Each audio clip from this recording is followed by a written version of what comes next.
I'm looking at the pictures of you and Jack. Tell me about the two of you growing up together. Well, when we were little, Jack and I were very close.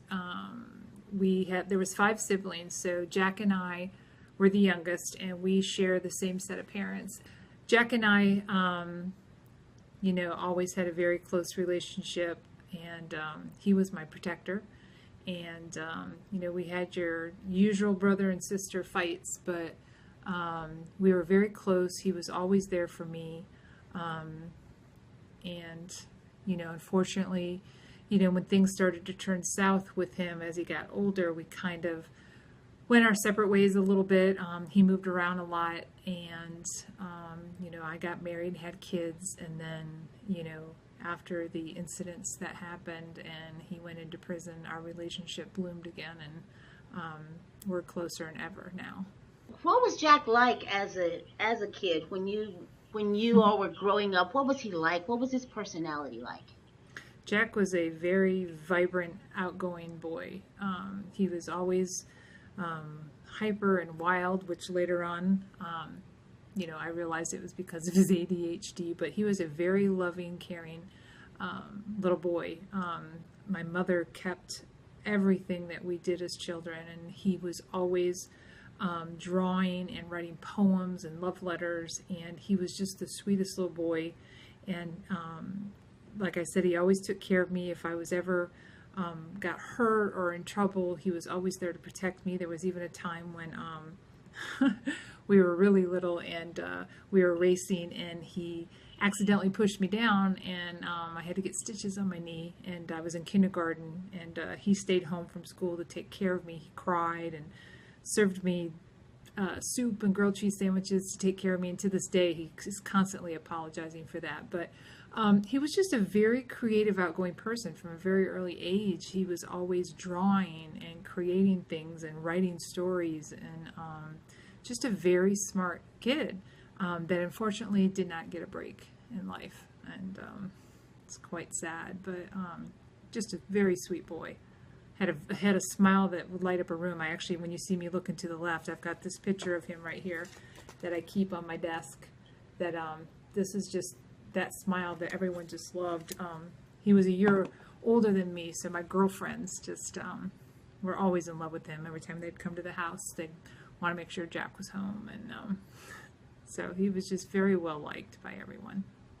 Do you remember a time during when you all were still together that you felt that things may have been changing for him? Yeah, I think things really started to change for him when we were probably around the age of, if I had to guess, I'd say like maybe 11 and 12. Just we had a rough life in our home growing up with our parents, and things that were happening in our family that people on the outside didn't know about, and it was things that ranged from sexual abuse to my dad was having affairs with my mother. There was gambling, there was pornography, there was mental abuse and physical abuse. And so, I think Jack just didn't have a way of dealing with it as any of us did, but he, with his mental illness that he wasn't getting any help with, I think he just started to turn to other areas to help him get past that, and the drugs and the alcohol, just, along with the mental illness, he just started spiraling out of control, probably around the time that I was about, I'd say 13, which he was probably about 14. And so what's the mental, is it the ADHD or what other mental illness are you speaking of? The ADHD is what we knew of back then. That's what they could diagnose. But, it's kind of very clear to us today that he, suffered with, paranoia and schizophrenia. From a very early age, he always said that he would hallucinate and say that he saw bugs and spiders and people in his room, and he would sit and bang his head on the wall a lot hard. So, but back then, he was never diagnosed with anything. He was never given anything back then. Have you and Jack ever really talked about what happened and why? Yeah, I mean, Jack has a lot of anger issues that stem from things that happened in our own home, things that happened with his ex-wife Angie, things that happened just all around him, and I don't think Jack had a way of dealing with those things. And like I said, you add to the fact of just having a mental illness and it not being controlled, and then you add drugs and alcohol to it. It was a fuel for his anger. He was a very angry child. There were times when he would be just this happy-go-lucky, and in a minute he would turn, and you were always just kind of walking on eggshells around him because you just didn't know when he was going to have a bad day. And so I think his anger, don't really know why he directed it at women. I don't think he even really has a clear answer. They weren't premeditated. It was just a reactionary crime, and he has great remorse for it. Really great remorse for it, to so much so that he actually keeps a picture of Lacey in his cell to remind him, of what he's done. And so since then, you said that your relationship with Jack, being that he's been in prison now for about 20 years, it has, Mm-hmm. you guys are much closer now. What Mm-hmm. do you all talk about now? How do you, what's the closeness about now for him and The you? closest, I think, what it is now is I'm just really the only. He's got friends all around the world that he writes to. He calls them his tribe. He's got a band of people that support him and just have reached out to him. As far as friends growing up and family, I'm pretty much the only one that he has, and I've stood by him from the beginning. In a sense that I grieve for the victims' families. I know what he's done is horrific and unexcusable. And, I feel that he does need to be punished for that. But at the same time, he's my brother and I love him. And our bond now is more of just being there for him in a way that I wasn't when we were younger. It's more along the lines of just being almost like a spirit aid for him, so to speak. We don't talk about the crimes. We don't talk about the bad stuff anymore. And, I think that's what he relies on me for, is just, sometimes he can talk about things that just, whatever he feels like talking to. He's very smart. Sometimes he can write 3 or 4 page letters about a color on a wall. He's just very descriptive, very, he just likes to talk. And so I'm just here for him, and that's what I want him to know. I always wanted him to feel comfortable enough to talk to me about anything, whether it be his mental, he'll write to me 4 or 5 page letters just on the fact that he's not feeling well, and he just goes into descriptions about his pains and his ailments and what it's like living in that cell. And then, a lot of the time is spent talking about his childhood. He reflects back to the time, under the age of 10 when things were really good for him. And he, has a memory like a hawk, and he just loves, thinking back about Christmas mornings and just things as a child. So I guess you could just kind of say over the 20 years, I have just been his soulmate, so to speak, just to constantly be there for him. And that's what I do. Prison is supposed to transform you, to change you. Have you seen that transformation in him over these 20 years? What has he become now? Wow, he is the most mellow. He's done a complete 180. When I think back to the rambunctious, boy, brother I remember, of just constantly going and just being a whirlwind. I think, I can't, we used to call him the Tasmanian devil, because he would just spin and just go in different directions and be angry one minute. And so now he's the most mellow, loving, kind-hearted person. He just wants to do good by everyone. He takes care of his fellow inmates around him. He shares. He's always sharing, if the guy next to him, he knows that he loves pancakes, Jack will hold back his pancakes in his meal and give them to, the guy next to him. The prison guards love him. He's never had any bad, things happen. He's just very well respected by the doctors and the staff there, the warden. He's just very calm and just a very relaxed and mellow guy that it definitely has changed him for the better. 100%. What has his being there and your relationship with him, what has it done for you over the last 20 years? It's caused me to appreciate life a little bit. You look at things differently. If I could go back and change anything, I would, if it would mean bringing back, the victims, but I know that I can't. But it's taught me that, relationships in your family are deep, and forgiveness is really hard for some people. People in his own family aren't able to forgive him and to look away from what he's done. But it's taught me that, that love runs deep, and he's truly remorseful for what he's done. I know how much he cares about me, and it's taught me to love in a way that not many people can do. A lot of people will ask me why I've stood by him for so long, and I really don't have an answer other than the fact that he's been there for me, and until the day he dies, I'll be there for him. It was such a, I would say, a brutal murder. Do you expect the forgiveness of the family of the victim?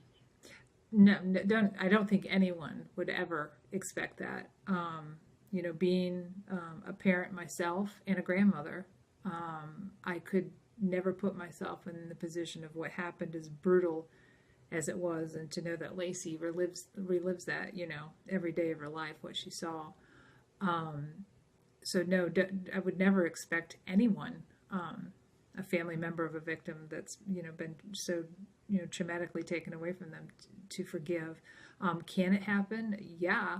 I've seen it. I've read it. I read stories all the time. I've been, people have reached out to me. I have even a friend that I grew up with whose father was brutally murdered when she was, only 16. And, she reached out to me and just told me how sorry she is for what I'm going through with Jack. And she's, an actual victim.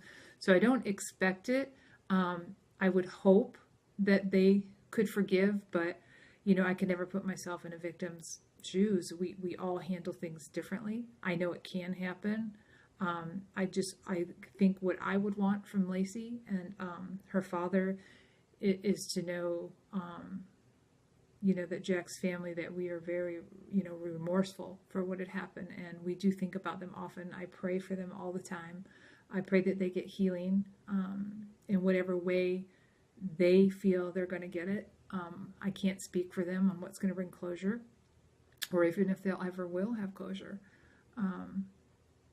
But I hope that they know how truly sorry Jack's family is for them. Jack has attempted suicide several times or thought about suicide. How is he doing now? He's doing much better. I can honestly say he's tired. I'm not asking anyone to feel, empathy for him. But, anyone who's been in prison that long, and, some people will say that he's got it made for what he, compared to what he's done.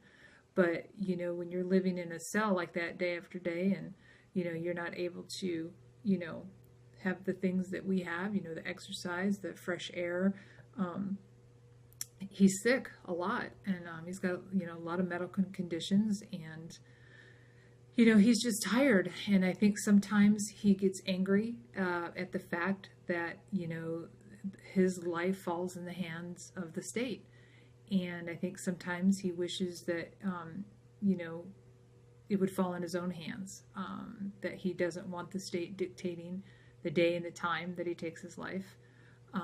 And I think sometimes his mind plays tricks on him, and he thinks that there's a better way, but he promised his children and his ex-wife a long time ago that he would never take his life. So he has promised to never do that again. You have an opportunity to see him for a couple of days before the execution, if it's not stopped. What do you want to say to him? What will you all talk about when you meet with him? Well, this will be the third time that I've went there, and each time is different.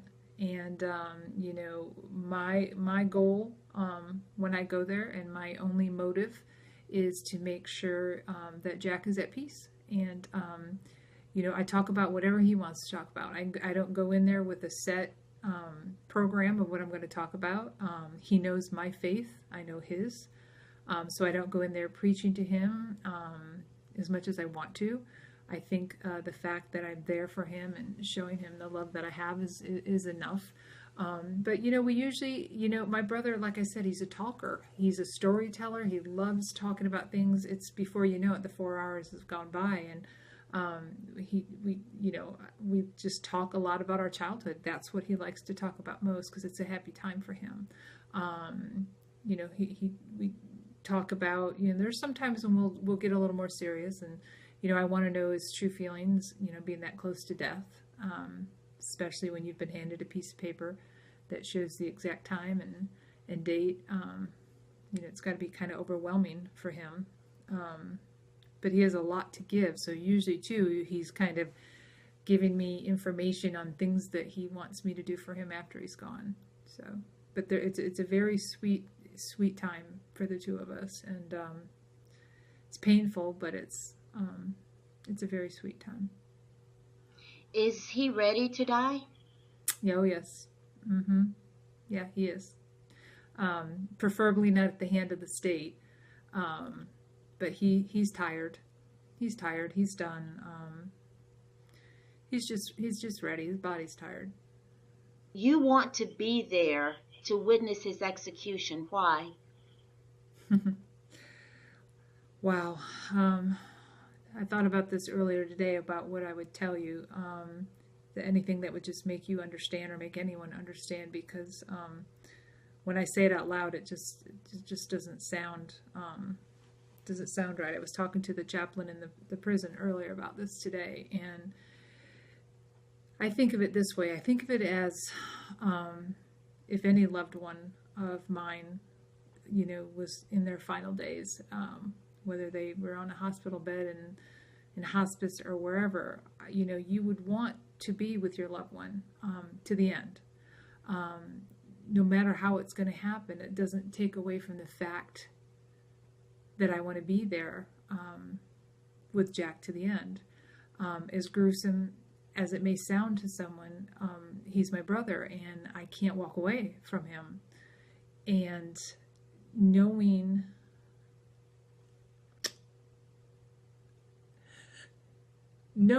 that the witnesses that will be peering through the glass at him have a different mindset than I would. It hurts to know that there's nobody there at that time that truly cares about Jack. And I would want him to know that there's someone right there that truly loves him to the end. And I know that I would be praying for a shield of protection for what I may see, that it wouldn't haunt me the rest of my life. But I think the guilt of not being there would actually be worse than being there.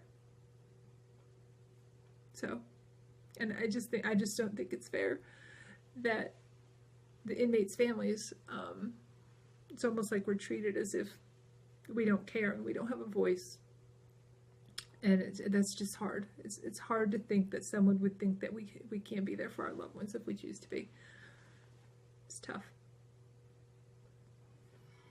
So what has the Department of Corrections told you about you being there? Have you asked them if you could be there? Yeah, their standard answer every time this happens is that the warden of the prison is the one that sets the the program, for what will take place, who will come, how it's done.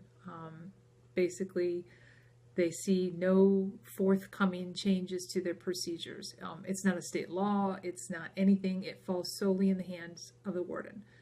And I've, in the past, have told them that Arkansas is one of the only states that does not allow the inmate's family to witness the execution of their loved ones, and that I understand the need to separate the inmates' families from the victims' families. I solely understand that, and every other prison I've talked to wardens at other prisons, and they have a system where the families are totally separate. They bring them in at separate times, they put them in separate spaces, but these wardens fully understand the need of the inmates' families to be a part of it, just as the victims are. And so that's what I just don't understand, is how we can be overlooked and just thought of, not even being thought of.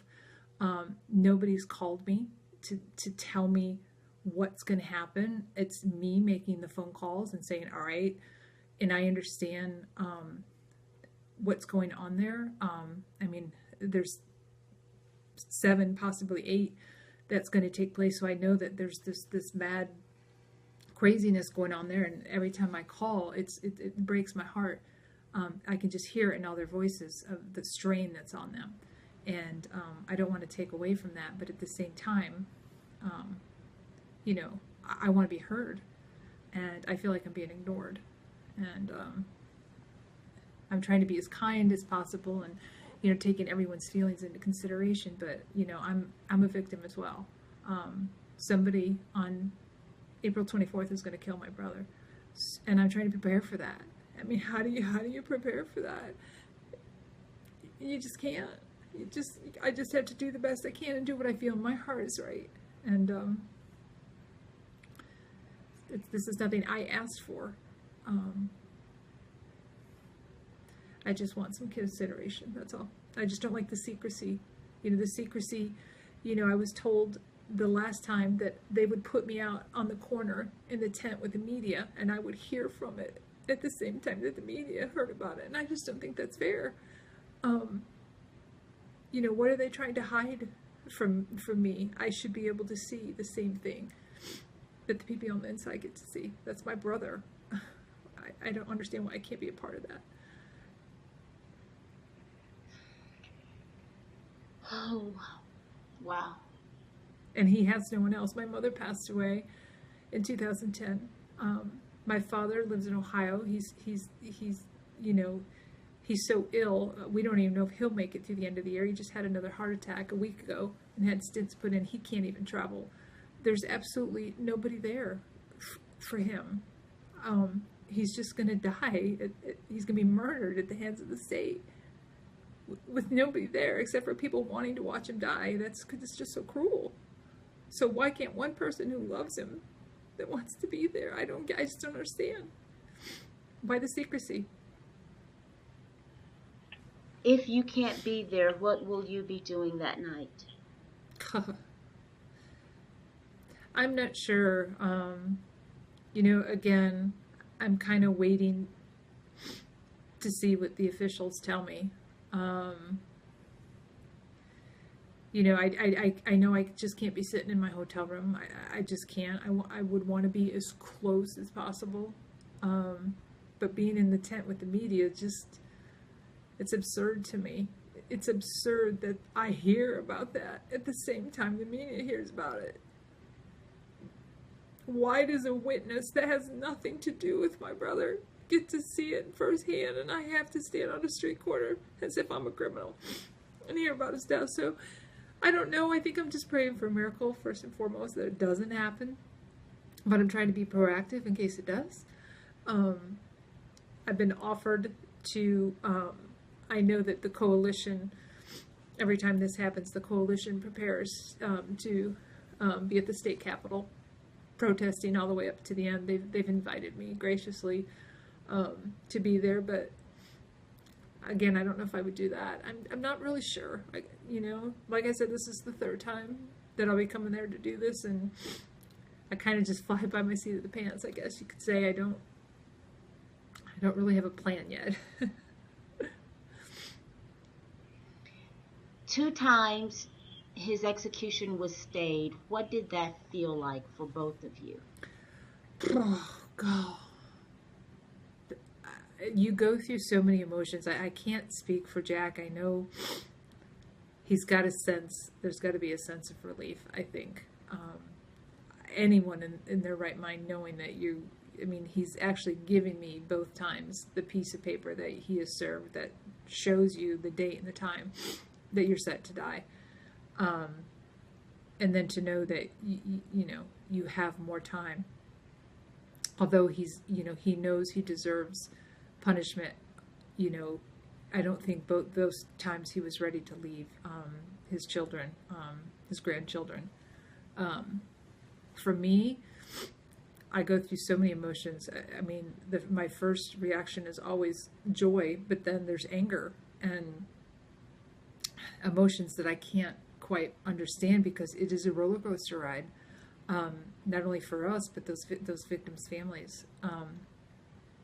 You're just on this roller coaster ride of just waiting and not knowing, and then planning, and then you go through the emotions of saying goodbye, and then all of a sudden you get the phone call, and it's just you're back down. And then you're just waiting, and it's a waiting game again. It's just absolutely, it's insane. It's just really insane. It plays a toll on your whole body. Mm-hmm. Are you, though, hoping for, or do you think Yes. Jack would want another stay? Jack is really, he's a really deep person. Sometimes it's hard to understand exactly what he wants. I know that in his heart of hearts, he wants to make Lacey's family happy. And if that means him dying at the hands of the state, he'll take that. Exactly why he denied clemency. I think he would want to live if, his quality of life would allow him to live some more years and doing what he loves. He loves to paint. He loves to write. But his body's failing him and he's tired. So I think in his mind, he's ready to go. He's given up. And I have to respect that. It's hard as a sister because, I would want him to go at the time that the Lord sees. The Lord created him, and I think the Lord should take him when he sees fit. I still feel that there's a lot that Jack has to offer still. But I don't think Jack feels that way anymore. He's told me time and time again that he's tired. And he doesn't like seeing Lacey and her father continue to go through this. It breaks his heart to know what they're going through right now.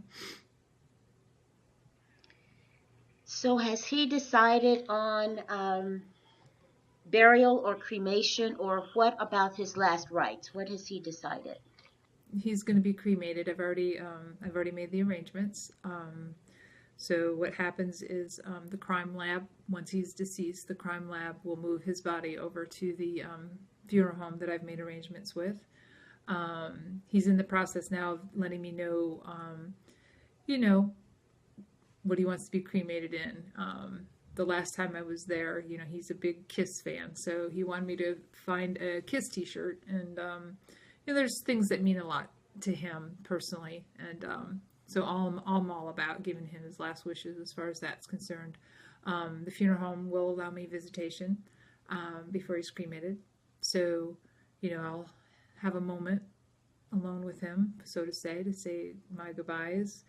And then he has asked that his ashes be spread in a monastery in Japan by his spiritual advisor. So we're looking into making arrangements to make sure those ashes could be sent to him.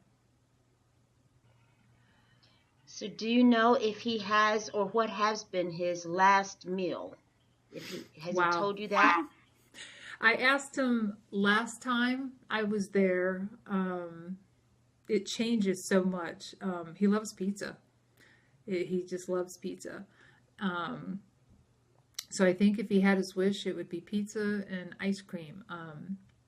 There's a vending machine there in in the lobby. And so when I go to visit, you're allowed to bring back to him. I get contact visits. So you're allowed to bring back anything that's actually in the vending machine there in the lobby. So he usually asks for 3 Dr. Peppers, and he loves candy, like sweet candy, like hard candy, doesn't like chocolate. But I think if I know my brother, he'll probably ask for pizza. But he hasn't told me. Like I said, I'm trying not to ask those questions right now. I'm trying to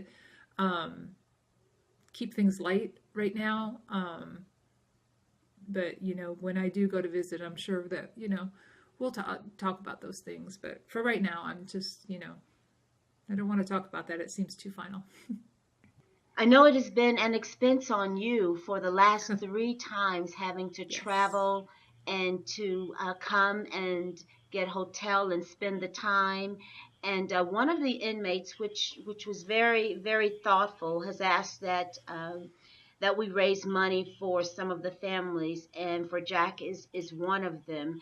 How is this going to help you to be able to spend the last days with Jack? It's a blessing, because of the efforts that they're doing to support us in that. That's freeing up money for me to actually be able to go in sooner, which I'm still struggling to pay for. But if I would have had the added expenses of the cremation, I probably would only be able to go in maybe the day before, because coming in from North Carolina, with the airfare and, even trying to find the cheapest hotel, I come in by myself, so I can't stay in a part of town that I don't feel safe in, or my husband wouldn't want me in. So I've got to kind of stay in either in Pine Bluff or Little Rock, and hotels aren't cheap.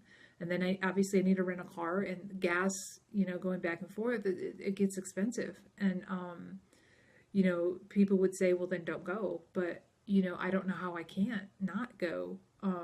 So by people stepping up and paying for that, it's mind-boggling to me to think that somebody's actually wants to pay to have my brother's body cremated after what he's done. So, mankind there's still humanity out there. And from the bottom of my heart, it's just, all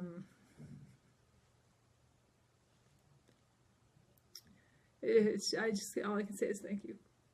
You're allowing me to go and see my brother and be there for him. If no one was to pay for that, and I couldn't pay for that, they would actually just bury him in an unmarked grave in the prison cemetery. Is there anything that you would like to say, that you would like the public, Arkansans, the world to know about what it's like going through this experience, not just with your brother being executed, but being one of 7 men executed within 10 days? God, it's just, sometimes I just can't wrap my brain around it. It's just barbaric. And the attention that the state of Arkansas is getting for this is just, it's amazing. The outpouring of people all over the world, just commenting and coming out to speak on behalf of this, of what's happening in Arkansas, is just, it's mind-boggling to know what's going to take place in a period of 10 days. Like I said, just, when I call the prison and speak to the chaplain, or, even the visitation staff and the warden and the secretaries, and, everyone is feeling a sense of, there's just no word to describe it. It's, people just don't know how to react. It's what's going to take place is going to affect so many lives. It's already affecting lives. And people just don't know what's coming. People are so seated with anger and rage, that years ago I've stopped reading comments, because people just don't know better. And sometimes I have to say, you have to stop and step back and realize that, the inmates have family, and everyone's being affected by this. The staff in the prison, the local media, the local retailers. It's just barbaric, and all for the sake of what they consider as justice. I was against the death penalty before this even happened, and I just can't fathom the what's going to happen hours, minutes, days, weeks, months after this takes place. The therapy that everyone's going to need as a result of what's going to take place. And, I'm trying to even think, the worst case scenario, even the best case scenario is a worst case scenario. Anything else that I didn't cover that you want to make sure you mention? I know it just sounds cliche, and this is not a last-ditch effort for anything, but I think if I would want anybody to know that I can't bring back Mary Phillips and Lorraine Barrett. Nothing I can say or nothing I can do is ever going to change what those families have lost. But I want people to know that my brother is truly, truly remorseful. He is not asking for the state to save his life. He's not asking for anything. He truly believes he deserves what he's getting, but I want people to know that he has truly changed, and if he dies at the hand of the state on the 24th, I want people to know that he is truly sorry for what he's done. And as his family, we are truly sorry, and just asking for both the Barrett and the Phillips family to know how much we were thinking of them, and always will, no matter what, to pray for them, and just to hope that one day that they have peace. I pray for my brother to have peace, whether it be he die naturally in that prison, if he was to take his own life, which I pray he doesn't, or if he dies at the hand of the state.